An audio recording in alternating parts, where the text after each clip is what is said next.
Yeah, it does. It's a place that a lot of good memories were made, but it's a business trip. We're going in to win a game, so I'm excited to go back, excited to see all the fans that supported me, but they're not going to be cheering for us this time.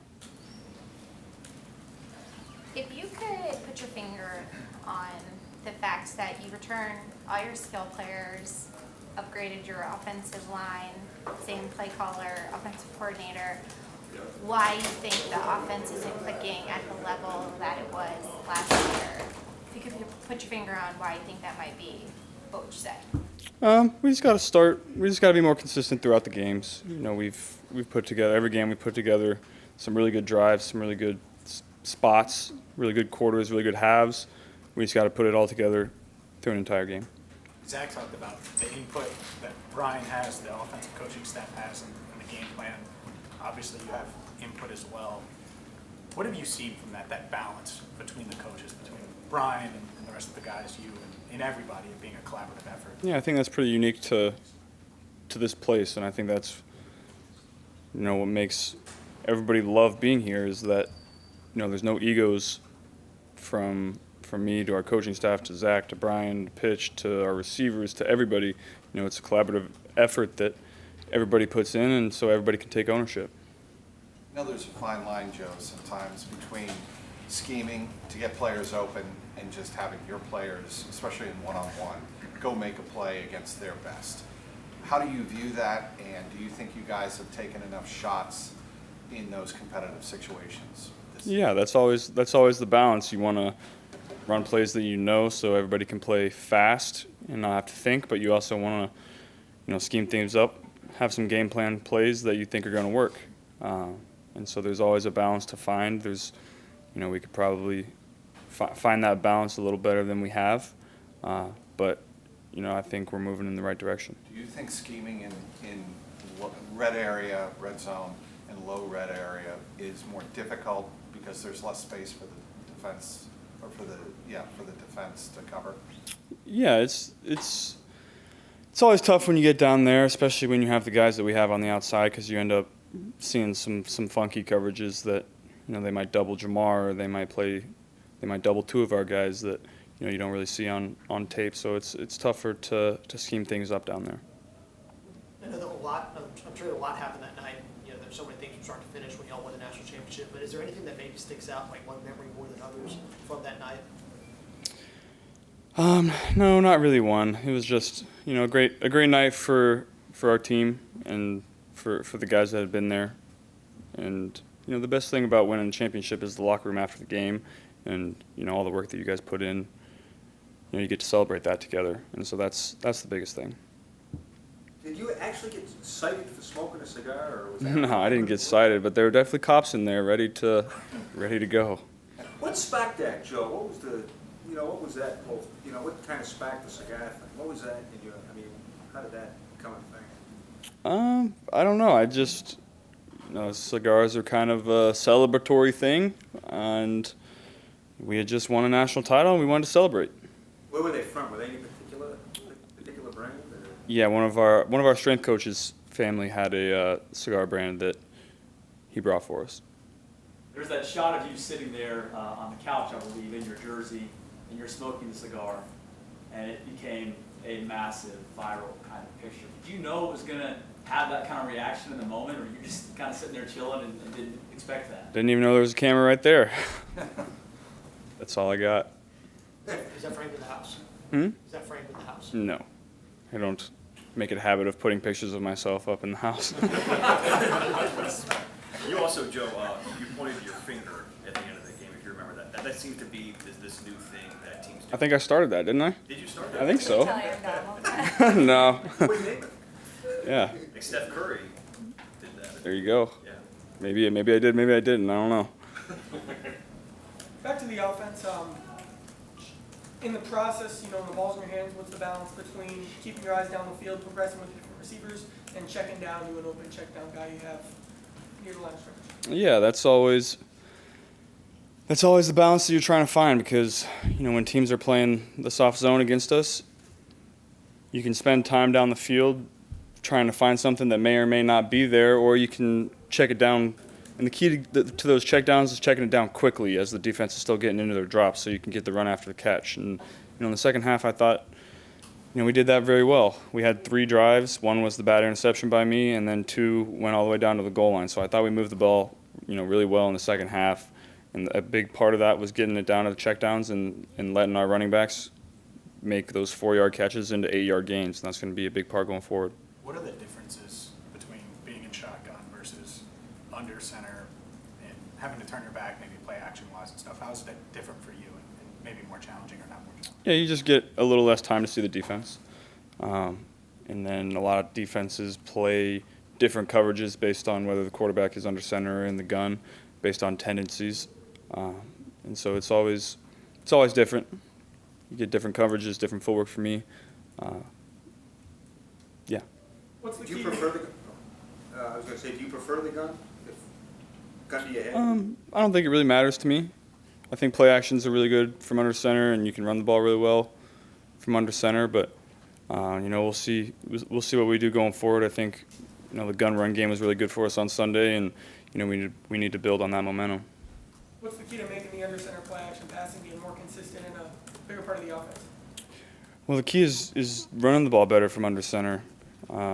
If they're going to play soft zone like we did in the second half, we got to run the ball like we did.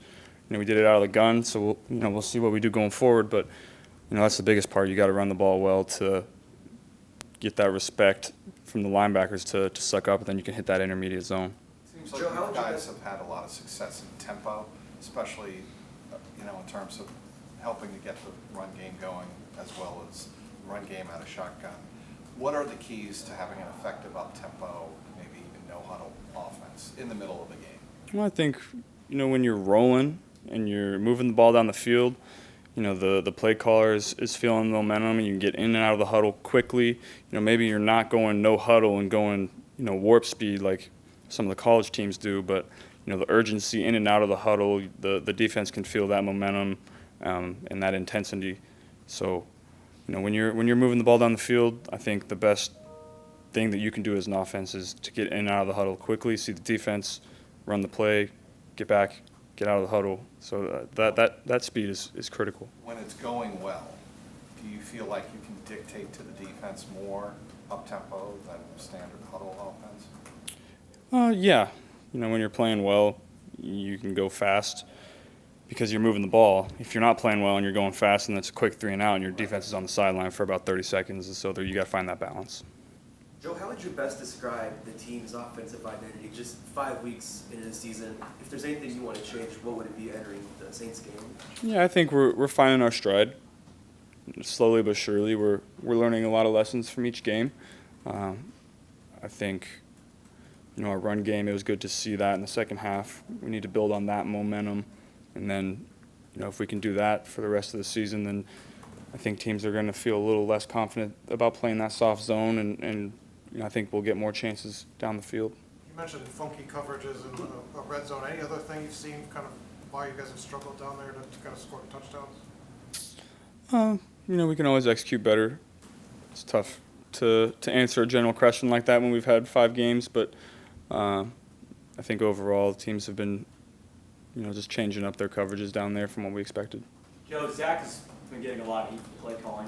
You guys are 2 and 3 in the last game, that late third quarter, where you had first team on one side of 5 and didn't run it once. He's taking a lot of heat for that.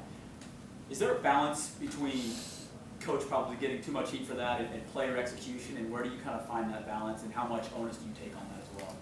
I mean, every play is designed to work if we execute it the right way, right? And so you can talk all you want about the play calling, but at the end of the day, the players have to go out and execute the play the way it's supposed to be executed. And if we do that, the play is going to work. And so it's always tough in those situations because if you go for it on 4th down and you get it, you look like the smartest dude in the world, and you don't get it, you're going to take some heat. Those are the gambles that we face every single week in this profession. Didn't go our way this time. We've had several that have. When you look at the numbers, it's a pretty stark comparison of wins and losses when you guys play with the lead, which I'm sure you're obviously aware of. But what happens now that you're getting later into the season, these games really starting to matter, where if you don't start with the lead offensively, how do you think you guys are going to be able to overcome that, considering it's pretty obvious when you're leading, you win, but that's not always going to happen? Yeah, I mean, we just have to start out better. We've fallen behind, but every game we fought back and ended up losing by a last-second field goal in every single one of them. So we fought back. We just got to be more consistent throughout the games. Joe, the funky coverages you speak of, either in the red zone or out in the field, different coverages than you may have seen. Is there a repeat? I mean, people say, all right, well, that worked that week. I'm going to implement it in my game plan. Do you see it on any repetition at all? Or? Yeah, people like to double Jamar down there for sure. I mean, is it just that, or are they doing some other things that you didn't anticipate? I mean, how many times have you gone through a game where there were coverages you expected as opposed to things that you weren't? Yeah, every team has had a different plan for us, and even if they do play coverage that a lot of that you do expect from film study, they're playing it a little differently depending on your tendencies and where you put your players. And so I think we just got to play fast and confident and get the ball out quickly to our playmakers and let them go work in space. Is there anything about living in Louisiana for a couple of years that you kind of picked up and stuck with you now that you're back here? I can definitely understand Jamar a lot better than when I first got there. His accent has got less thick since he arrived. When we first got here, I was kind of the translator for everybody, trying to, communicate with him. But it's gotten better. You start to do a big Tony Satcher guy or no? I do always have that on me for sure. You only spent 2 years down there with Jamar his entire life. Do you get a sense of how big or meaningful this game is to him? We haven't talked about it. I know he'll have a lot of people there, and this game means a lot to him, just like it does for me. But at the end of the day, this is a must-win game for us. We got to go out there and execute the way we need to, and get this win so we can get back on the right track. Do you just assume that teams are going to play that soft zone now, moving forward, even if they don't normally do that on film? Yeah, I think you have to, and then adjust on accordingly depending on what they show. But I think going forward, that's what we're going to expect. So was Tyler on there that night, the night you guys won the national championship? Say that again? Was the timer on there the night you guys won the national? The timer? No, Matthew. Oh. Honey Badger. I don't know. Was he? I'm not sure. I didn't see him that night. Yeah, what's he look like on tape now when you watch him? Same old player that he always is. He's making plays. He's all over the field. He's a really good instinctual player that understands your route concepts and your splits to maybe jump a route here or there. So he's the same player he's always been. Really good instinctual player. Have you talked to him much at all? Have you ever run into him down there? Yeah, I've talked to him. Not a ton, but we've spoken for sure. Zach has talked about that being the loudest stadium he's been in. They were at the conference championship with the Rams. Goff couldn't understand what the signals were. Guys were doing different things. Having played there and knowing what it can be like from the other side, what kind of benefit can that be for you going into that environment? Whenever you're on the road or at home, the home field advantage is a big thing. You can feel the momentum building more so when you're at home, and so we're just going to have to be great with our communication. We know it's going to be loud. We know the fans are going to be fired up. They have a really good defense that is really good at limiting what you're good at. So it's going to be a tough test for us. Jose, Brian kind of mentioned that teams vary their looks, at least a little bit. They kind of tweak what they're doing to face you guys. What's the key to kind of expecting the unexpected as you go into a game and you're not quite sure what the defensive looks are going to be? Yeah, just calling your core concepts that you have a lot of reps in, and that guys are going to be where they're supposed to be, and you can find a completion. And the key is just taking those completions early and finding the spots where you can take a shot. They're few and far between, and so when you do get them, you have to hit them. Joe, there's a lot of people excited about what you wear to a game, as you've learned. Any kind of LSU tie-in this week? Are you giving that away yet? I haven't even thought about it yet. We'll see. It's usually a Saturday morning decision for me, so you'll find out, I guess. You use the phrase "must win." Is this a must win in that every week's a must win in the NFL, or at 2 and 3, are you feeling urgency now to get this thing going? Every week to me is a must win, and you get devastated if you don't. I'd be saying the same thing if we were 5-0. So, we're going to go out there and fight our balls off for a W. Just going back to how loud the Superdome is, what's the loudest NFL stadium you've played in so far for? Arrowhead. Arrowhead is very loud.